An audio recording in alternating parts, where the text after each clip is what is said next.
Okay, so for our next session, it's going to be on simplifying minimally invasive mitral valve surgery. And Dr. Mettauer is going to start us off. We've got an exceptional team panel with us. Of course, to the left of Dr. Mettauer is Stephanie Ebus, and she is a perfusionist extraordinaire who's become an expert at the art of systemic hyperkalemia and removing the potassium.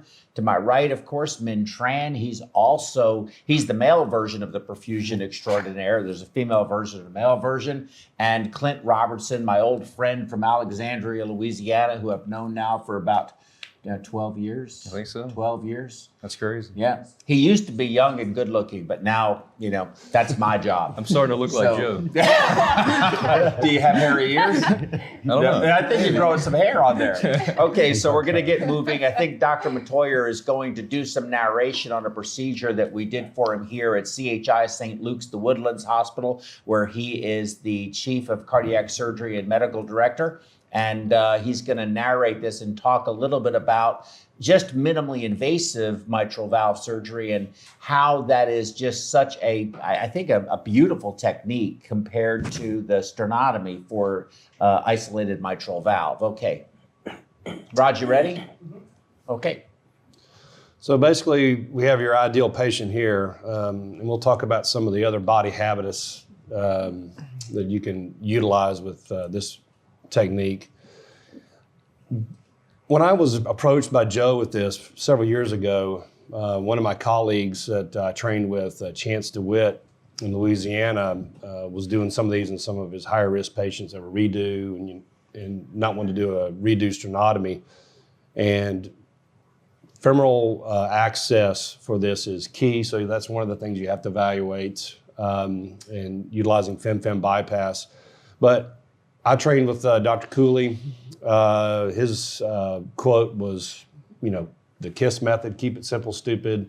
And I trained in more of a traditional cardiac surgery type program where sternotomies, big incisions, et cetera, and didn't really have any reason to try a minimally invasive approach other than the public kind of starts demanding it, and where we are in the Woodlands, which is kind of like the Beverly Hills of Texas, you start getting some pressure to do these types of things or you end up losing the cases. However, so Joe introduced me to this technique. You can see here a little axillary thoracotomy. This is a little bit generous because it's one of my first ones. And you're basically going in about the fourth intercostal space. And the reason I even considered this technique was the simplification of it. Not that it was a new technique to repair or replace a mitral valve. It's well established. It was taking the load off of me as the surgeon and, very importantly, the anesthesiologist, and putting all the burden really on perfusion. And they're the experts in perfusion, and this shouldn't be terrifying because the very first case that Stephanie did with me was her very first time to do it. So the learning curve is extremely steep. A couple of cases and you got it. From a perfusion standpoint, from a surgeon standpoint, the techniques are there. If you know how to do a mitral valve, you're going to love the exposure. Most importantly, from a surgeon standpoint, is the technology for access. You can see here I use S-Tech. You can use pretty much whatever minimally invasive type of retractor system. I've even used Tufiers, small finichettos here, but the main component is the atrial lift, and we'll show that in a minute. I don't use port access. We're not going to utilize an endo balloon. We're not going to put in a retrograde cerebral artery catheter, which slows everything down, because those can be difficult to place. And it also, again, puts that burden on the anesthesiologist while you're sitting there drinking coffee. And for me, I've got a full day usually, and I can't spend all day doing one case. I cover multiple hospitals, although this is my main hospital at CHI St. Luke's, the Woodlands. So you can see the phrenic nerve easily here at the bottom part of the incision. This one, I used Alexis, which is utilized by the general surgeons and robotic surgeons for hand-assisted surgery. So nothing fancy, relatively cheap device. You can go, I've even started using the smaller Alexis because it creates a lower profile, especially, believe it or not, on your larger patients. The largest patient I've done with this is about 6'5", 6'6", and was about 350 pounds, and he was big all over. And this guy had a massive chest. And that was about the limits of the instrumentation. We did have to use some of our long bariatric laparoscopic instruments to kind of help in that from the the gastric sleeve operation types from our general surgery colleagues. But it was definitely doable, and the results, even though it took about an extra hour longer, it was a repair. He did awesome, and to do it through that incision for him, it's going to be hard either way. Sternotomy in that guy is going to be difficult because Dr. Ott, David Ott down at Texas Heart always said mitral valve surgery generally is your hardest, most difficult procedure to do in the chest. And I tend to agree with that, although there's some easy ones through a sternotomy, but this way the exposure is excellent. So what we're seeing here on the TEE images is the severe regurgitation. This particular gentleman had previous mitral endocarditis, had perforated valves. We had originally planned to try to repair with core matrix and even put a ring of core matrix in to keep everything clean from a tissue standpoint because he had an acute component to this. However, when we got in there, the valve was irreparable. It was really quite disgusting. So here we are priming the femoral artery and femoral vein cannula for bypass. Obviously, key to get the air out. I don't use transcranial Doppler. We've tried to get it in. It's as a community hospital. There are costs to consider, but I think once we get to a point where this becomes more of a mainstay, that shouldn't be a problem. So this particular incision here, the bottom one, this is one I use for multiple different instruments, but most importantly during the case, using your pump sucker to retract and to give you additional suction. The drawback of this technique, because you're not cross-clamping, is that if you have more than 1+ AI, aortic insufficiency, the amount of drainage into your field is high. 1+ is a lot of drainage to almost moderate, but with this sucker and a weighted drop sucker and appropriate angle and lift on your atrial lifter, you can usually control it enough to be able to see what's going on. And for me, you can take not all day, but you are continuously perfusing the coronaries with oxygenated blood, so you have a rest because your systemic potassium is 10, 12, 13, whatever it takes to stop 18. The heart, 18. I know it's crazy, right? But you're getting oxygenated blood to the heart. You're basically just shorting it out, but the tissues are getting perfused, and they fly off pump. I mean, it is the smoothest transition you've ever seen when Stephanie or men start doing their job in the back. Again, the burden is on them, and they've taken the burden off of anesthesia and the surgeon. You're not on a time limit other than a pump run. So I consider this basically like, ECMO, doing heart surgery on ECMO. And you know how long you can do VA ECMO on people. You can do it for quite some time. So here we are looking at, we're on pump. We have a nice sharp QRS interval, and we're starting to slow the heart rate down. Yeah, I think that's the pacer spike, and I think that she gives good potassium. Yeah, and once you give the potassium, you have almost immediate arrest. Okay.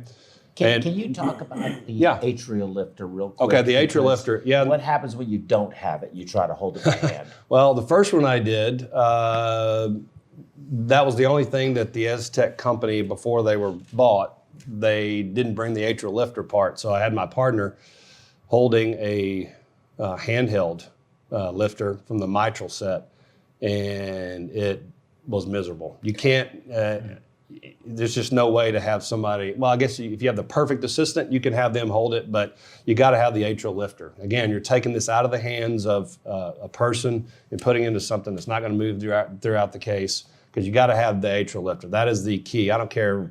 Edwards, I think, makes one that we've used before. For me, it's this. I'm sure Dr. oh gosh, what's Miami Instruments? The guy at Texas Heart downtown now. Dr. Lamellis? Lamellis, he has a set that he uses. So, but they're all basically the same as far as the atrial lifter. You got to have it. Okay. Hey, Raj, can you go back on that to that echo, that black and white image that was just about 10 seconds before this? Because I think you want to comment on that. And I think in this, there you go. And I think also this particular guy is like, you got to be careful putting this in so you don't hit the mammary. Yes, yes. If you hit the mammary, it's a problem. But anyway, and we did and had to fix it. Or clip it. But anyway, so you see the handheld sucker here. That's actually pulling down on the posterior aspect of the atrium. We're a good 2 centimeters in front of the phrenic nerve. You want to stay away from that. And there's the atrial lifter. You can see the metallic instrument in there, and it's on a post on the contralateral side of the bed. There's CO2 coming in from about 2 o'clock, and I'm using a lighted sucker by Invuity. And I use those on aortic valves, mitral valves, because I really don't like wearing a headlamp. I do wear one on a mitral. That's about the only case in a thoracotomy for lobectomy. I use a headlamp. So you can see, I mean, you've got a direct shot in. The heart's perfectly still. This valve is garbage. We test it. We look at it. This isn't going to be reparable because almost all of the valve is diseased.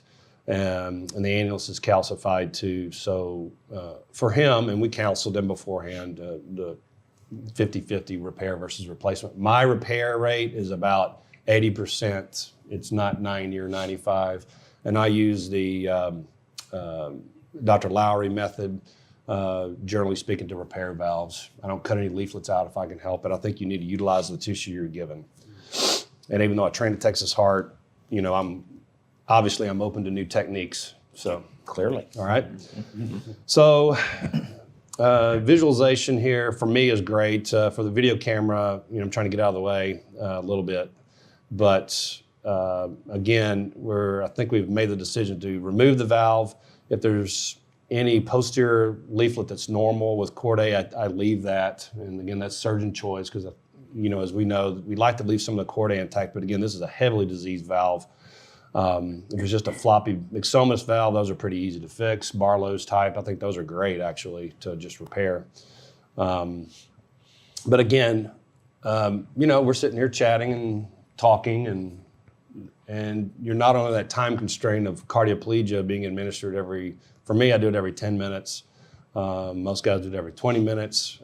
Back to what we talked about, using retrograde perfusion, whether it's in the brain or in the heart. Does the right coronary ever get perfused with a retrograde cannula? If you have an antegrade cannula in, that's more tubes and wires. You got chitwood clamps all through this small hole, and this hole can get smaller and smaller when you don't have all of that instrumentation in there. So you saw where we removed the valve, multiple fenestrations, just a goodness awful looking thing. And here's Stephanie being attentive as usual. And we're still flatline, and I think we're about to start coming off. And did we cool this guy? We did cool him pretty good. We're about 30. And that does help with the amount of potassium that you give, and as far as being less. But we've given upwards of how many milliequivalents on that big guy? Was that 600 or 800? That was an outlier. We probably gave about 550. Yeah. So that's what we call in Texas a Huntsville dose. And if you're from Texas, that's where we still believe in the death penalty, but it's compassionate, and that's what they give them. So that's what you're basically giving patients is an intravenous dose of high dose potassium, and with the aid of the heart-lung machine and a competent or moderately competent aortic valve, you can perfuse the heart. And you really don't get ischemia, which is the best part of this. And especially if you're on a learning curve to try to learn how to do minimally invasive, I think this would be a great way to start because it is simplified. Maybe if you want it to progress to something more advanced where you're doing a guy that has moderate AI and maybe look at a more normal technique where you're cross-clamping or using an endo balloon or something like that, then that could be utilized as well later on. But this is for all intents and purposes, the perfusionists are your training wheels. you can be rest assured that the heart's getting perfused and you're not under the time constraints that you normally have. Now, you can see here, there's a fair amount of perfusion, there's a fair amount of blood in the field, but this is controlled with the weighted drop sucker and that pump sucker that's retracting down. This was our kind of almost moderate AI patient. And I've been pushing the envelope with that because at the bottom of the day, or at the, excuse me, bottom of the line, end of the day, if it doesn't work out and you can't see because there's too much drainage, you can still convert to a sternotomy and you haven't had an ischemic period. So you close it up, and I have done that. In my very first case, when we didn't have an atrial lifter, I did that and the guy did fine. Not ideal, but I did tell him that that would be possible. I don't tell him now because we've gotten good at great patient selection. So the next best thing ever invented most recently, and I think most heart surgeons will agree that have used it, is the core knot. You got to have a 2-0 braided suture. I still use the David Ott method, which is 12 sutures for a replacement.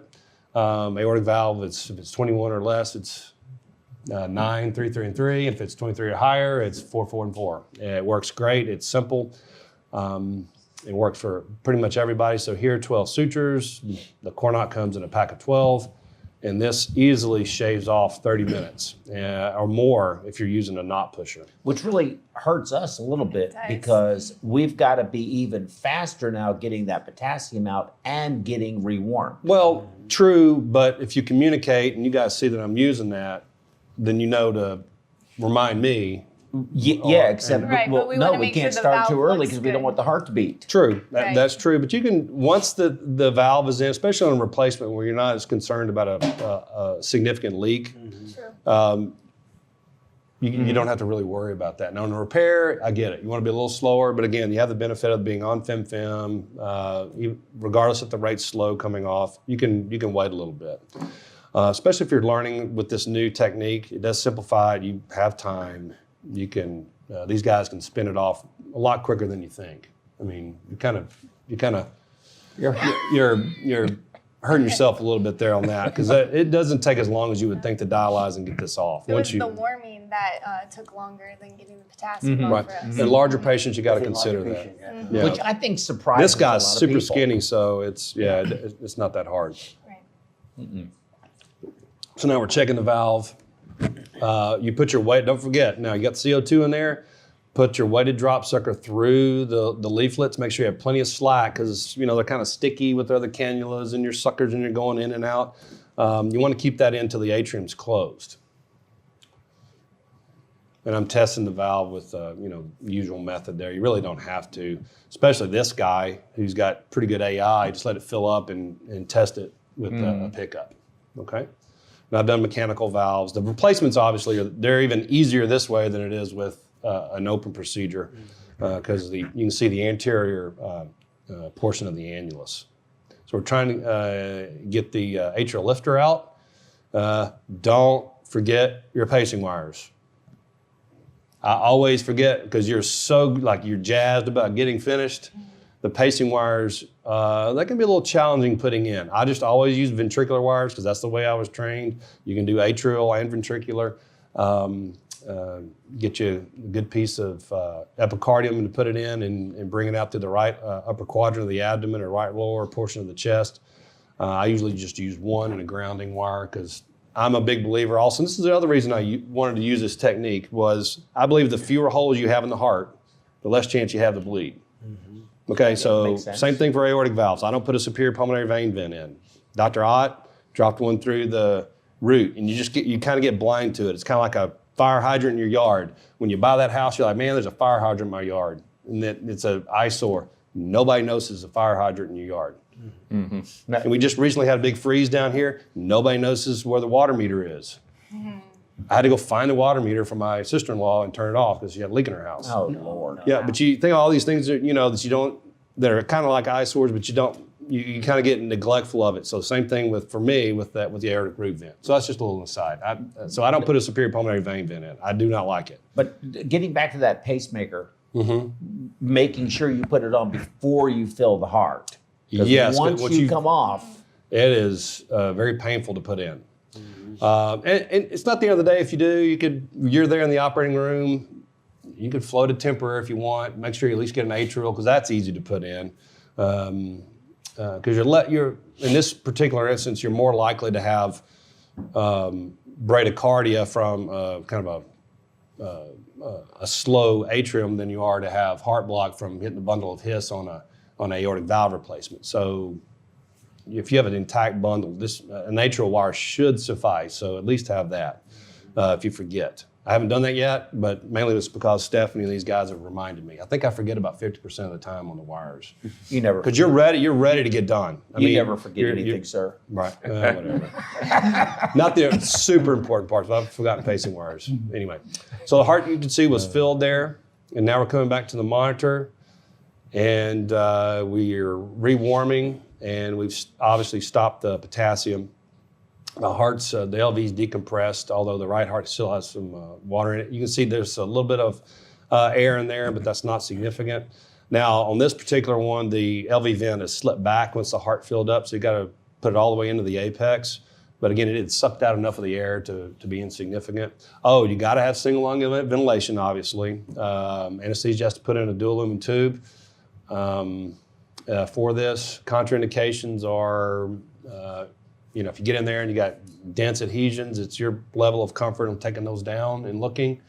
But there really are very few contraindications to trying this technique. It's the same ones you would utilize for what I would call a traditional, it's kind of funny saying that now, traditional minimally invasive mitral valve surgery. But this technique simplifies it to where if you have been hesitant to use it, or you feel like you have resistance from anesthesia, because it does put a large burden on them. This technique, basically they're sitting back there, in the case of one of our CRNAs, listening to YouTube videos while perfusion's doing all the work. So if you're a perfusionist. That's how it always is, isn't it? Drinking coffee and watching the Wall Street Journal. That's Correct. anesthesia mantra. That's right. Correct. All right. So at our institution, we use CRNAs that are very well trained. So if you're hesitant about that, and you can get the right CRNA, and in a lot of ways, I like them better than the anesthesiologists. No offense to anesthesiologists, but as a surgeon, you tend to have a little less of that dynamic of, it's my way, no, it's my way. So that's just a little preference of mine.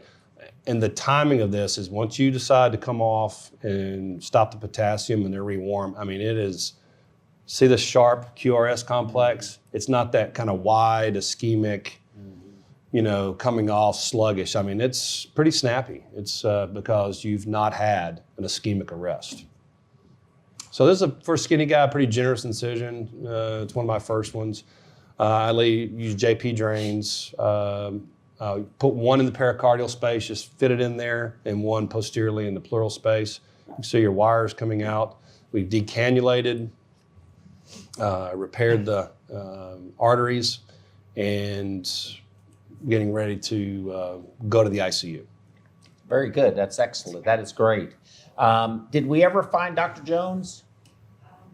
He says he's ready, but we can't get Skype good. Can he just call on the telephone? He's working on that right now. No. Okay. Yes, what does he need to call? Yeah, he has to call our call-in number. Just have him call our call-in number, and it could just be on the phone, and I think we'd be okay with that.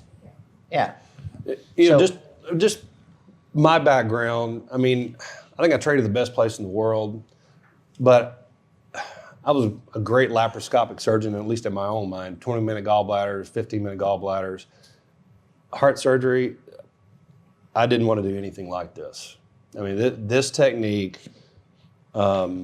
basically, I wouldn't say revolutionized my practice, because I still do a lot of open, complex stuff, but this is a nice adjunct to my practice, and it's only because of the simplification of it. Because last thing I need is to be running anesthesia, running perfusion, worried about all these different variables, and the number of variables are decreased by at least half, I would say, by using this technique. This is it is truly so simple and so safe. And I think you've even thrown it out there. You're willing to teach anybody how to do this. This isn't proprietary. I mean, this is, No. I mean, look, this isn't Joe Bosch's technique. I mean, but I do take a royalty. Anybody that wants to use it, I don't mind. well, anybody can go on fem bypass and give high K and dialyze it off. All right, yeah. but the point is, potassium off that. but from especially a community surgeon standpoint, like me, or maybe even an older surgeon who's not really wanting to do this, or a younger surgeon just coming out who's by himself, this takes a lot of the burden off of the surgeon. It really does. Well, man, how many people here on the panel have used port access? See, I've never used it, so I can't weigh in on never it. used it. Okay, so it used to be heart port, and then it became port access. And look, I mean, it was agonizing. Painful. I mean, you would sit there at start the case at 7 o'clock in the morning with the patient in the room, and it was 11 o'clock before they got all these lines in. That's right. what you all saw. But the same contraindications for this technique are the same contraindications that actually exist for port access, with the exception you brought it up, I think, very eloquently. You don't have any ischemic time. There's no having to give cardioplegia. So if you have more than 1+ AI, you're not supposed to use port access. 2+ AI certainly is a contraindication. But I think with this technique and enough sucker, I think that guy was pretty close to 2+. AI. I think we got misread. Right, but we just had a big session on TCD and putting the valve, even if you put a wire around the arch to get down to the left ventricle on a cath, you're knocking off atheroma. There's embolic events occur. So now you're going to put this big endo balloon around the arch and inflate it, and it migrates and it moves. We're not measuring that. I think that is a serious problem. And then what I'd like, if we could, did we get Dr. Jones on the phone? No? Okay. So while we're waiting to get Dr. Jones on the phone to kind of discuss that first case, Stephanie, do you want, I think that might be him right there. Yeah, please. Hey, Dr. Jones. Hey, Joe, how you doing? I'm doing great. Hey, Dr. Jones, you're here on our panel here is Dr. Mark Mettauer. Stephanie, he's, I think you know Dr. Mettauer from the conference. Hey, Dr. Jones. Yeah. Stephanie Eboost, perfusionist, Min Tran, perfusionist, and of course, Clint. I think he works with you on a fairly routine basis. And Hey, Doc. Dr. Mettauer just gave an excellent overview of with actual surgical video of the hyperkalemia technique for minimally invasive mitral valve surgery. And I was wondering if you would be so kind as to sort of describe that first procedure that we did when we did this technique. So the technique I did originally with Dr. Jones is the first case, and maybe talk about some of the resistance people may have had, but how it ended up essentially, your decision to try it because of the patient's anatomy, having previous surgery, and the lima on the sternum, and just talk about how that first procedure actually went. Okay, first let me tell you, Joe, I want to congratulate you on your webinar program. Actually, I was watching you guys, waiting to get connected. I'm sitting in front of my computer, and apparently I'm on the Wi-Fi, but for some reason, it's not coming through. That's okay. Everybody knows how good looking you are, Doc.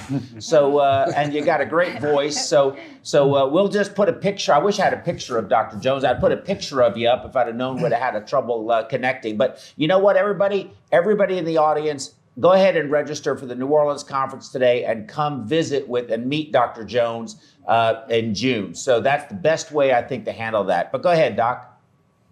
Well, let me just start off by saying that this came about because at that time in our program, I was looking for a better way to do minimally invasive mitral valve work.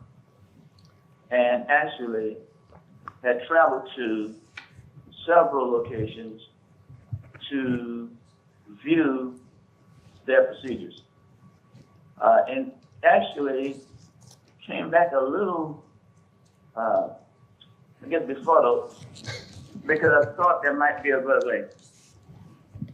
So when I was presented with this case, the lady who had previously underwent coronary bypass grafting, and all her grafts were open, and she needed a mitral valve procedure. I knew I didn't want to do a reduced sternotomy if at all possible. So putting together that case, and Joe, you were intimately involved in, and putting that idea together, I had seen this done, but it was done with fibrillatory arrest. And that case lasted about an hour. And although the patient did recover, the post-op code was difficult. That was a case I was due to another hospital. So I thought, why have the myocardium using that much ATP when we can arrest the heart and do the procedure and hopefully get a better outcome.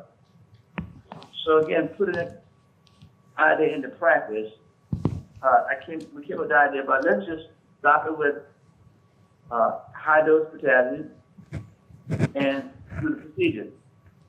Now, as you remember, there was no literature that we found that had described anything of that nature. So we were sort of like on not fertile ground, I guess you say.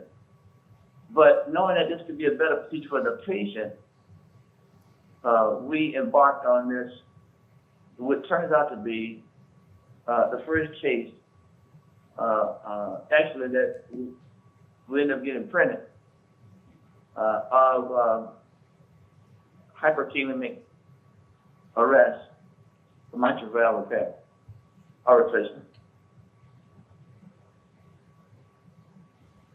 So, hey, Roger, do you have that article by any chance that you can throw up there? And Dr.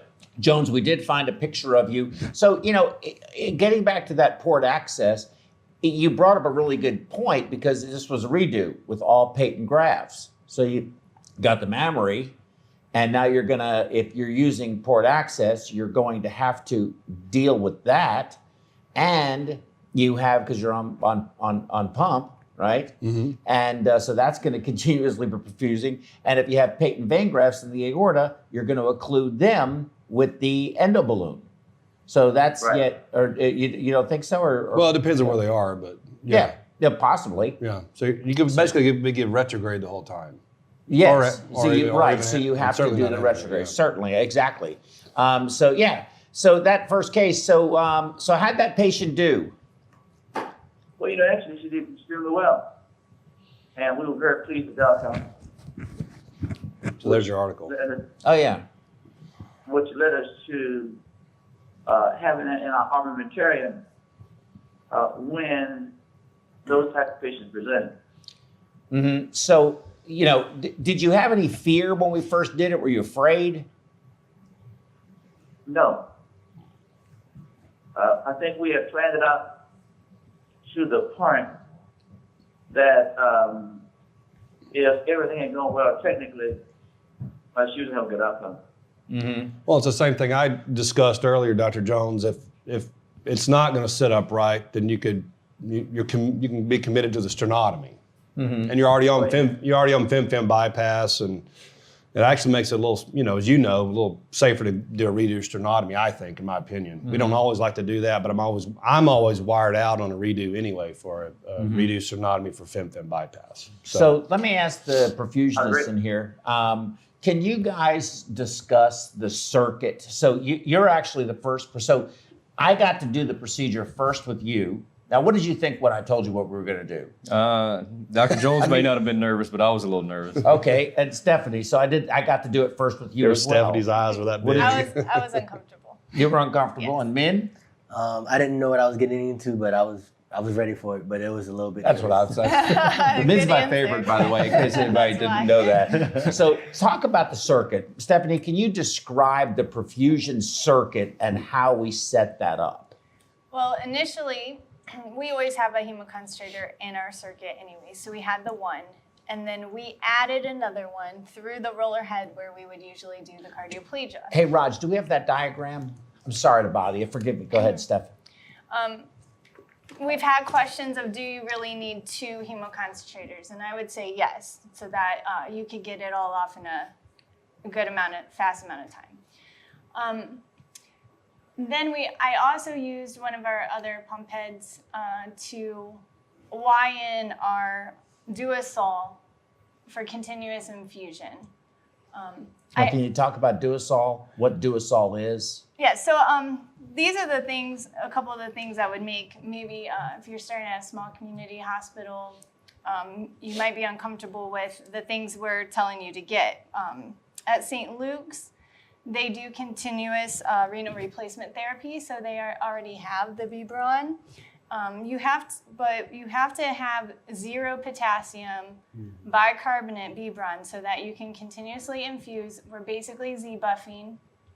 And people have asked also, why can't you just drop a liter, take it off, drop a liter? But you know, if we're replacing about 10 to 15 liters of fluid, it works a lot better just to have a continuous infusion. So what I noticed, the speed basically ends up being around, we're taking off about 250 mLs every minute, and that's what we're replacing with. So in 30 minutes, that's 7 liters, 500 mLs. So you can see in 30 minutes, you can get off quite a bit with the 2 hemoconcentrators. Now, he talked about that one of those patients where we gave a massive amount. That was very And that was an unusual. outlier. It was an outlier. But how much of replacement fluid or Z-buff, CVVH did you do on that patient? I would say we were probably around 20 liters. 20 liters. And we still had a little bit of a problem postoperatively with with a little bit of rebound hyperkalemia, if I remember. We have seen that a little bit in our patients. You're going It's to get the a big little patients. rebound. Yes. It's the larger patients. So, But we've been actually just giving Lasix before we leave the room, and I think that's helped a lot. So, yeah, that's a good idea. And of course, you could do, glucose and a little we've bit done of that. insulin. Right, We've we done do that as that well. also. And you just have to remind the ICU, because they're being educated on this as well, that feel comfortable in ordering more labs, iStats, follow your potassium, and believe your potassiums. And it's not going to sneak up on you, but it's unless you draw labs for 12 hours. But it's the larger patients we've been had not a trouble with that, but we've had a couple of that outlier, another large lady we did. But as part of the critical care management, our pulmonary critical care physicians and nurses are now more comfortable with it. Well, Clint, so you've probably done the most cases using this technique of anybody at this table. So what's your what kind of wisdom can you impart to our colleagues out there in web world about this technique? Well, I think, our circuit and our setup is basically pretty similar to what you described. I think the 2 hemoconcentrator technique is definitely the way to go. I think the first couple of cases that you and I did together, we didn't cool very far. We weren't using Esmolol, and I think once we started doing that, we saw the amount of potassium that we had to give these patients, go down, dramatically. I think when we first started, we were starting with a bolus of 240, 260 milliequivalents. And I think, now in our protocol, what we use back home is we start out with 180 milliequivalents and see where we're at from there. We need to give more, we give more. If we, and I'd say more times than not, we don't. But to go back on that, us cooling down to, 30 degrees, 28 degrees, 25 degrees, whatever we need to do, and anesthesia given the Esmolol bolus and starting an Esmolol drip once we go on pump has helped out tremendously. Min, what's your thoughts? Now you've only done one case. I've only is done that one, right? but I've watched About 4 cases. About 4 cases. What are your thoughts? What could you tell our colleagues out there about who want to try this technique? You know, let me tell you this before you know, it's kind of give you a sort of a background. Stephanie and I, we published that case online on ViewMedi, and anybody out there that is looking for a great resource for educational videos is viewmedi.com. They do a fantastic job. And there's a lot of material out there for learning about stuff that hell I'd never heard of. And it's really, really interesting. But we have gotten about 6 calls from people, 3 of them who said they really wanted to do this, but then they ultimately they didn't. And Dr. Jones, maybe you and Dr. Mettauer could weigh in on this too. But why is that? Why do they say they want to do it, but they seem to have this level of fear and they just won't do it? Because it seems like a no-brainer to me, much better technique. I think in the perfusion community, you know, just in surgery, you know, doing a case, you know, there's always the fear of, you know, safety issues and the unknown and what people aren't really familiar with. But, you know, I think if, you know, you have the right people setting things up and kind of getting you on track on how to do the cases, what protocols to do, how to approach it from anesthesia, surgical standpoint, and perfusion standpoint, and everything's laid out. I think it's a safe method to arrest the heart with no ischemia, and you know, as long as you get the hemoconcentrators in to get the potassium off adequately, you know, when the patient comes off, I think, you know, it could be a great case, especially for the, you know, because you want to do minimally invasive procedure. And not having to use the endoplant. Yeah. For me, Joe, it was. I think, Go ahead, Dr. Jones. Sorry. no, go, Mark. Go ahead. Well, for me, I don't know. I think I was particularly tired when Joe approached me with it. So I was like, sure, let's do it. But I'm not putting any brain ATP in doing this. I'm going to do the mitral, and you do everything else. Mm-hmm. And anesthesia, oh my gosh, they were like, you know, hesitant. Fortunately for me, I didn't have the perfusion pushing back because it was Joe. So I didn't have to fight that battle, but we got one of our more aggressive anesthesiologists involved who will pretty much do any case and doesn't care. And so, you know, because he put all the burden on perfusion as well. And for me, that's where I left it. And again, your fem fem-bypass. I mean, the wheels aren't going to fall off the cart. Mm-hmm. I mean, even if you give a whole bunch, worst case scenario, you're going to let it wear off. Mm-hmm. I mean, give a bunch of Lasix or whatever. So, but the learning curve, like I said before, is, I mean, would you agree it's steep? Absolutely. I mean, I to be honest with you, I mean, I don't want to learn how to do it, but it doesn't seem to me like I would have to do that many cases, or at least watching to be able to instruct somebody how to do it. I mean, Stephanie did one case, was like, that was, yeah, you can do it. This was easy. I mean, this was easy. Yeah. I mean, it's but not. Doesn't it shorten your operation too, Dr. Jones? Doesn't it make the operation itself shorter? But it did for us. And I think that you have to have the perfect storm. And what I mean by that is, when I said I wasn't afraid when I first did this case, that wasn't the first time I had used that approach to do a mitral valve. That had been in my armamentarium for a long time. You're talking about the right anterior thoracotomy. Exactly. Right. I mean, the mitral valve, minimally invasive, aortic valve is minimally invasive. So it wasn't my first time doing it. It was the first time we were going to use this particular protocol to arrest the heart.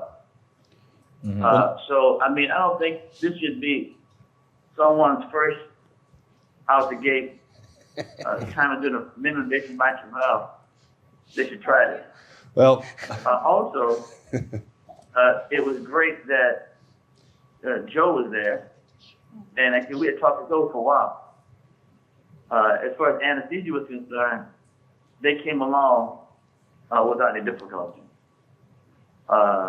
So it was perfect stuff. Mm-hmm. Well, it was my first. Mm-hmm. so that was your first. That was a first was minute. Your Yeah. first anterior approach. I'd seen George Rule do one Wow. through a big, huge right thoracotomy. Mm-hmm. but it was my first. But if the patient doesn't get a sternotomy, that is better for them. I mean, in terms of their recovery and everything else. I mean, I'd rather have it done, especially women. Yeah. I mean, it's much. There's a lot of benefits. I mean, thoracotomy is not without problems too. I mean, you get chronic post-thoracotomy syndrome, but yeah, I agree. I mean, it's if it's isolated mitral valve, I don't even care about that, to be honest with you. I don't care if about if it's a sternotomy or thoracotomy. For me, it's exposure on this. I mean, it's so much easier. And I think anybody that does minimally invasive mitral valves, robotic mitrals, whatever, knows that it's easier. I mean, I don't see why this wouldn't, at a robotic center that does mitrals, I don't know why that. Yeah, I don't know. This is, in my opinion, the easier way to do it, especially if you're and most of those are in residency training programs. I mean, FemFem, High K. And there's no rush. And no rush. You're not the stressed. resident can do it. You can do or get through part of it or whatever. Yeah. So, Clint, Stephanie, one of the things that I've noticed is that when we come off pump with these patients, and Dr. Jones, Dr. Mettauer as well, but I noticed that their hearts almost appear, even if they were a little depressed to start with, hyperdynamic. What do you attribute that to? I think it's 100% FO too, Yeah. to be honest with you. I mean, Good perfusion I think of it's an empty heart. temporary. Good I think it's perfusion. temporary. It is. They tend to go back. Yeah. But how much of the high volume ultrafiltration do you think contributes to the removal of it? The heart's not distended either. That's true. It's too. not swollen. No walls. You don't have stress. this. Yeah, you can close the pericardium if you want. I usually put just a couple stitches, but it's not like after doing an open where you get that reperfusion and swelling. You don't have the swelling. Yeah. Well, I mean, I think it's all of that. I do, and I think 100% as well. When you're doing high volume CRT, in particular CVVH on these cases, I mean, you're removing these inflammatory mediators, systemic You're not getting a inflammatory surge type now. response that's Right. Out of control. Yeah, I think Absolutely. it's a big impact, huge. I do want to touch on the. Hey, Joe, let me say, Joe, Yeah. let me- Yeah, Dr. Jones, go ahead. Something that's probably obvious. There's no better perfusion for the myocardial than blood. Yeah, that's true. That's true. That's the best cardioplegia in the world with potassium in it.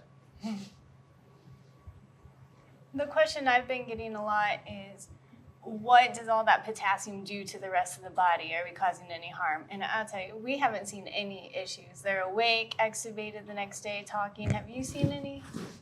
No, the physiology of the human body is if you have systemic potassium is to get rid of it, whether it's pee it off, drive it into the cells.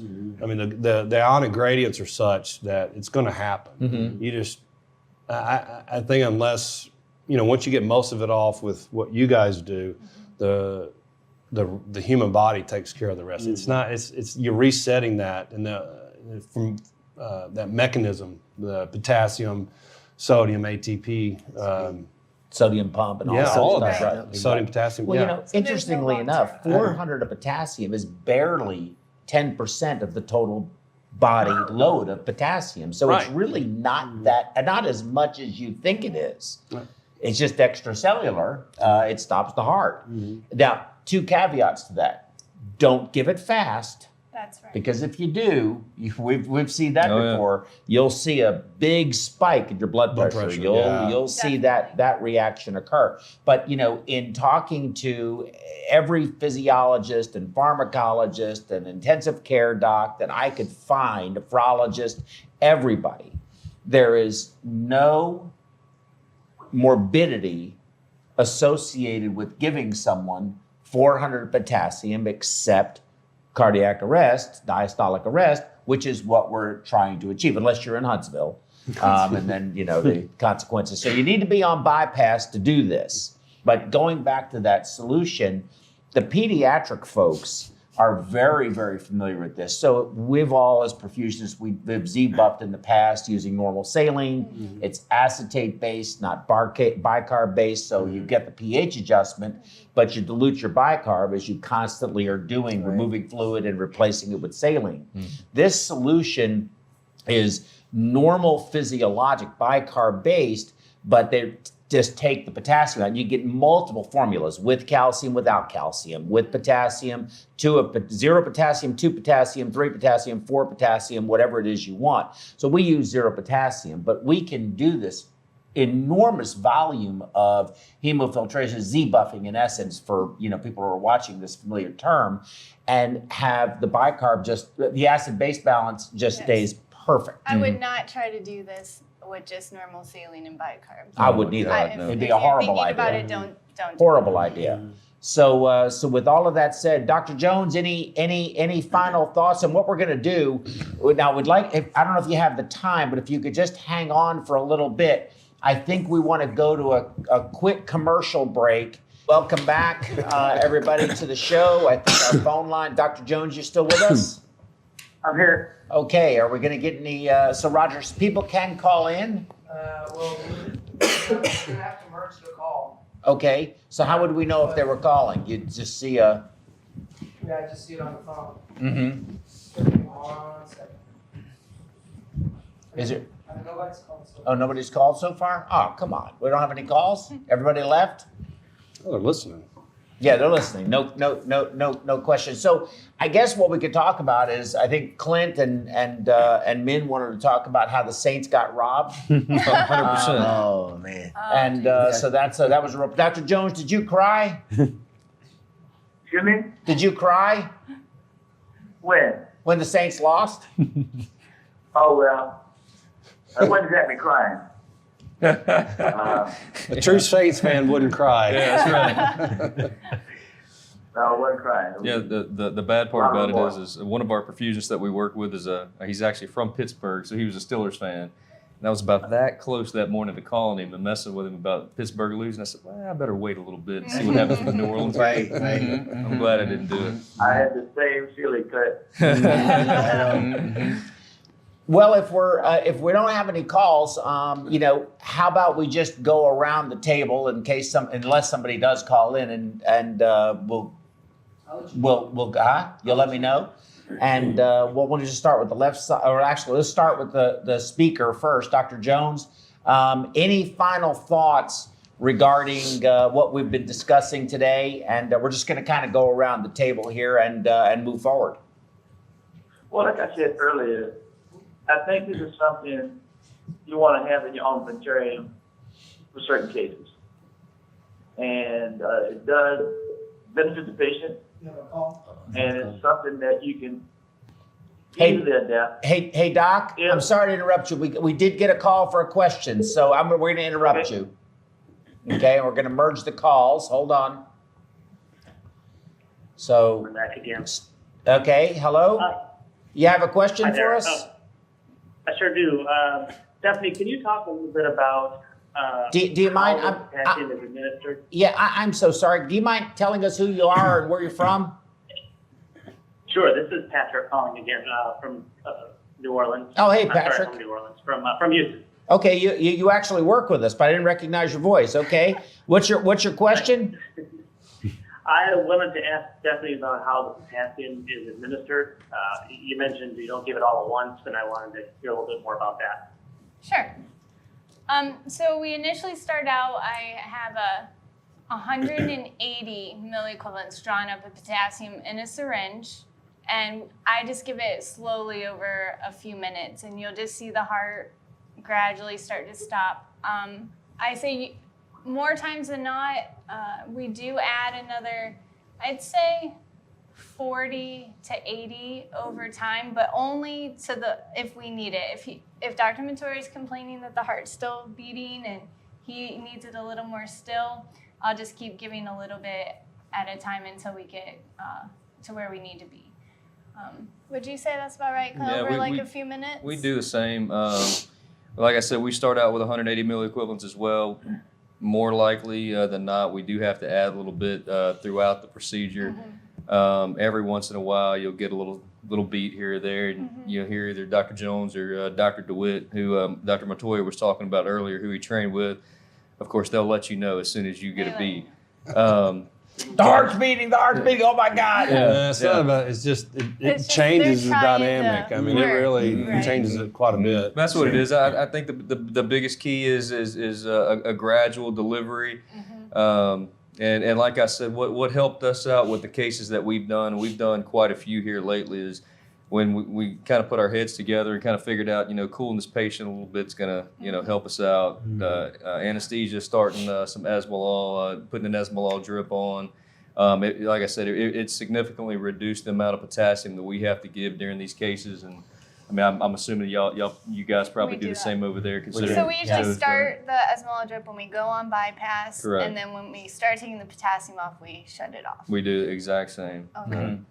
And I don't want to, I think that, I don't want a perfusionist out there to be freaked out about, cases like this. I mean, honestly, yes, it is helpful to see one, and it's, kind of freaks you out the first time you hear about what you're doing. But, for us, and I know, of course I had Joe there to help me learn how to do it. But, now it's like any other case. I mean, it really is. I mean, the setup is not extremely difficult. I mean, you take your cardioplegia setup out, and replace it with the setup to do the CVVH, and I mean there's not much to it. So I mean I don't want to freak everybody out and think that this is something crazy. It's really that pretty nobody simple. can do. It is. Yeah, we had put the diagram up. That diagram that your brother drew that for us, right? He did. And he's a CAD designer, a CAD drawer, or whatever. But let me just ask everybody here: Dr. Jones, Dr. Mettauer, Stephanie, Min, Clint, of course myself as well. If anybody out there that's watching this wants to try that, whether you want to talk surgeon to surgeon or perfusionist to perfusionist or whatever the case may be, you're welcome to reach out to any of us. We're happy to discuss the case with you and help you get through the first one if that's what you'd like to do. One thing I switched to, I did have the second hemoconcentrator going through a roller head, and that just helped ensure that we didn't get any backflow or air into the system. But we had a case where we needed an extra vent. So I had a pump for our dialysate, and then I had a pump for the hemoconcentrator, and I had to pull my hemoconcentrator out to vent. And what I found is that once I added a one-way valve into the second hemoconcentrator, so I wasn't worried about backflow in that anymore, it really simplified it for me because I'm not running that as an extra pump and having to watch it. It just Continuous. It just went continuous. And, Now, see, I don't like that. I Okay. don't like it because when you have that line going into the top of the reservoir, and we use vacuum assist venous return, that's a negative pressure.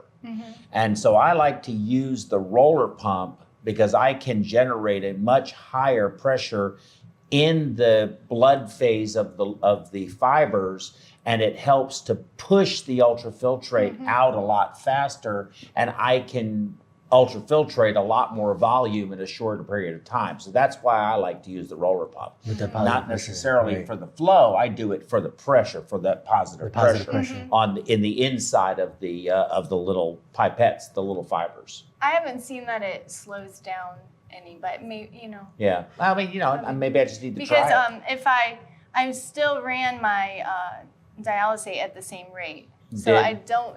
But you're hooked up to a Neptune though, Yes. right? And yes. that's massive negative Yes. pressure.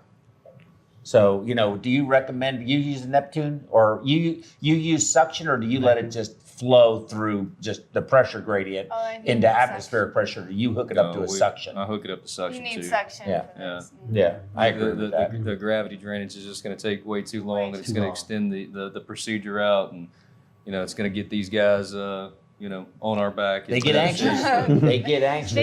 They say they're patient, but they're ready to come off I'm when not that valve's in. I know. Well, but that's directly contradictory to what you just said a minute ago. There's no worry. There's no If it just rush. takes a little longer, No, you're that's fine, I'm okay. telling you. That's fine. I'm patient when it comes to what I'm doing. Yeah, Right, exactly. exactly. When you're And then when ready that to valve come is off, done, the we heart's need to be closed, ready to come he's off. ready to and come off. chances like that too, Dr. DeWitt. Huh? Another call? Okay, Thanks, Patrick, thank Patrick. you. Another call? Oh, no. Hello? Hello? Hey, who's this? Is that Jeff? This is Joe. Oh, this is Gopi Kalura. I'm a perfusionist. Hey, Gopi, how are you? Nice to talk to you. What you got? What you got, Gop? I just got a question about they didn't touch the basis of the perfusionist point. Look, Should they use? I'm sorry, Gopi, can you say that again? I didn't understand your question. I said, what cannulation technique do they use? Oh, cannulation. Yeah. Oh yeah, film. I mean, you got to be. I mean, that's. I don't know. Well, you could do. Want to do any other If way you got than horrible peripheral vascular disease, you could do femoral venous, and an axillary. Yeah. I mean, I haven't done that, but having I peripheral. just wanted to know what kind of cannulas did you use? Oh, you can That use is the most Edwards, and you can crucial use part. Gopi, you could use the Edwards. Medtronic. Or the Medtronic, or the Soren, I think, or Levanova, whatever they're called now, has their own version of S-Tech cannulas, I think, is what they're selling. The and I mean, any standard femoral cannula like you would use if you had a redo and you just wanted to cannulate and go on pump, or you were doing VA ECMO. Right, a percutaneous cannula set, but through an open technique. Right. I mean, Yeah. so you're not sewing it into the artery or, using umbilical tapes or silastic loops or whatever. Basically, I mean, sometimes you have to, but basically, you want to get enough of the cannula in there. And as a Texas Heart, we use the old cheap beveled aortic cannulas, and barely there's like a centimeter tip in there. And but the Edwards percutaneous kits, but just do but just do an open technique that way, because the surgeon's got to fix it afterwards. And but the options would be axillary film or fem-fem. Right. Hey, Dr. Jones, you still with us? yes. Hey, can you talk about placement of the venous cannula? Because if you've got crummy drainage, the procedure is horrible. Placement and drainage is critical. So what is your placement? Where do you choose? Where do you attempt to place the tip of that VFEM cannula to get the best drainage? Yeah, I want the area in the superior vena cava, because then I know that I have the vascular opening in the body right into. Therefore, I think I get better venous drainage with that position. So where do you put it again? I didn't hear you. Well, I like the tips of being in the superior vena cava. Okay, so you put the tip. So you go all the way up through the atrium into the superior vena cava with it. With the tip, yes. And you can actually feel that through. You can feel that, right, through your thoracotomy. Generally, I mean, unless you're 6'5" and 300 pounds, and then anesthesia helps, because sometimes that tip does go into the atrium, and then you have drainage problems. At least about an inch inside the SVC. Correct. Yeah. Did you take it? Yeah. The atrial lifter will sometimes change that, so you may have to modify that and place some in a little bit further when you lift, because it may pull it out of the SVC. But it's pretty easy to manipulate from the groin and the chest at the same time. Now we had a case one time. I think it was you I was doing the case with, and the drainage was horrible. I don't know if you remember that or not. And I think they were just yanking up on that lifter, and it was just a real difficult anatomy, and they really had to yank up on it. And that cannula wasn't in the superior vena cava. It flips out and goes into the atrium. And we stuck that cannula in the right IJ. You remember that? Right. Oh, yeah. So we put an opti in the right IJ and wired them together, and it was beautiful. Right, that's another option, is you can dual cannulate that way, kind of like traditional mitral surgery, except you're doing it through the IJ and the femoral veins. And you just use a little small arterial cannula, and with the vacuum assist, it just worked. It really worked well. I mean, it got us out of the heart decompress, everything. It just calmed everything right back down again. Yeah, you have bad drainage and the heart stuffed, and you can't. Well, and that's see. the other benefit That's of just not having a painful. retrograde cardioplegic catheter in. You got that access, the neck's open, ready to be used. In case that happens, you can really stick a right IJ catheter in real quick. Did we have another caller? No. Same. Did we have anybody else online? I'm still there.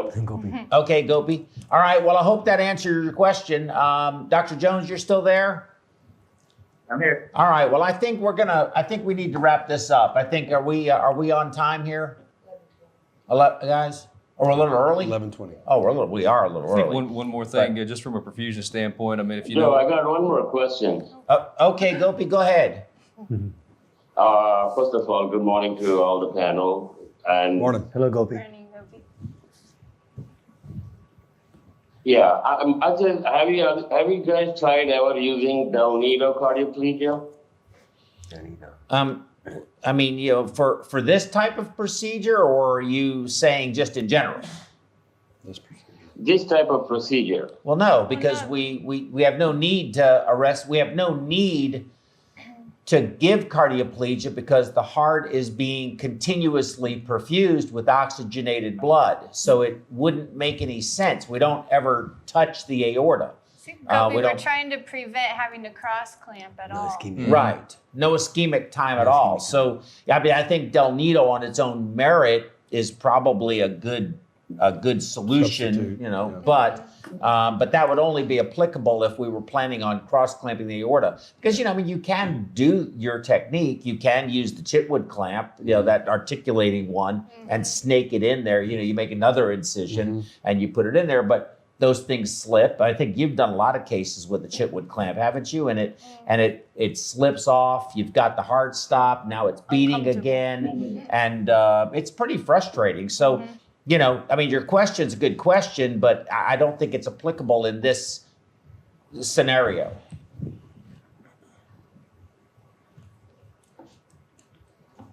Okay, well. I guess I have one last thing to add. Yes. Clint can. We have really an astounding heart team at St. Luke's, I would say. And one thing that helped me a lot was having good circulators too. Oh, yeah. I mean, we get a ton of calls from the lab, from the pharmacy. You want how much potassium? You know your K is this. That's a battle. Yes, That and is. having good people around you helping me to get the solutions I need, the potassium I need, getting things to the lab quickly. I think that really helped alleviate a lot of the problems that if you are trying to do this as a perfusionist by yourself and the surgeon's like, okay, you take care of it, and no one's helping you in the room, then I do think you have to be really prepared and planned out and talk to each department and be ready. Well, let me, you brought up that's a very good point. And I'll add something to this. What we use to monitor labs, okay? We really need the Siemens Rapid Point I get it. in at St. Luke's. No, I'm being serious about this. We use the iStat. The iStat will only read a potassium to 8. All it says is greater than 8. Right. We don't know if it's 8.1 or it's 15.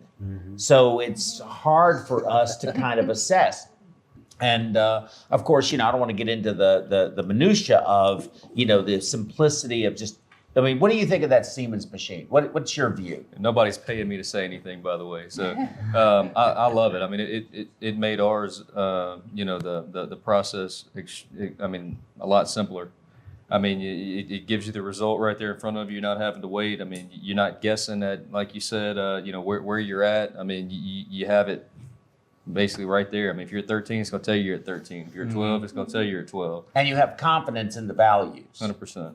Okay, and So we have use you been in the range of around 11 to 13 most cases, 12 to Now, 13? yes. When we Okay. first started, we had got up to 18. 18, 17, 18, and Again, it doesn't. My point is that it's crazy, but it's no different than 12. it's not. It's gonna I come mean, off. it Think just about takes it. This is longer. true. It This just is takes true. longer. This That's is true. all. Yeah, but it as just takes long as longer you to have get the it out. solution to It get sounds it like off. pure insanity, but it's not. It's just it's Yeah. it's You really got the solution and a good perfusionist to Yeah, take just it don't off. run out not of a the lot. solution. A lot of You'll new be in stuff trouble. out there for heart surgery, but I think this is pretty innovative. Well, I think unless anybody has anything else, we've had a great session. We're going to go ahead and, we have a studio audience. Nate, do you have any questions? I didn't even address the studio. Nate's shaking his head no. Absolutely not. He's retreating now out of the door. He's running He down hasn't the said hall. a word. Has not said a word. And that is highly unusual because Nate, Nate so unusual. is Would you feel the... comfortable doing the next one after Yes, this talk? Nate. yes. Yeah. You're Wow. doing it. There you go. He's doing the next one. You're going to have to, Nate. I'm sorry. It's just part of the program.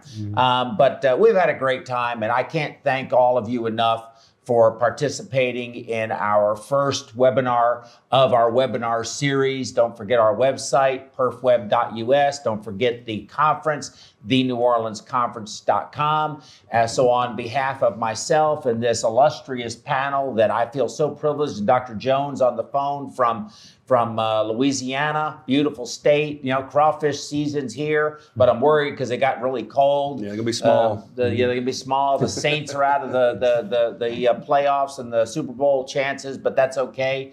But I hope to see you again at our next one. I think it's scheduled for February 7th, but you can go online and see that. And we're going to try to keep these topics fresh and new and different. So if you have any ideas, look, email me. You want to be part of this and do it remotely through Skype or through the telephone like Dr. Jones did, let us know. We're happy. We're looking for people that want to be involved and part of the education process and part of the overall goal, which is to help improve the outcomes for our patients and to share educational information. Information was meant to be shared, not just held to yourself. To make yourself look good. It's supposed to be about a greater calling. So let's all keep that in mind. And once again, thank you all very much.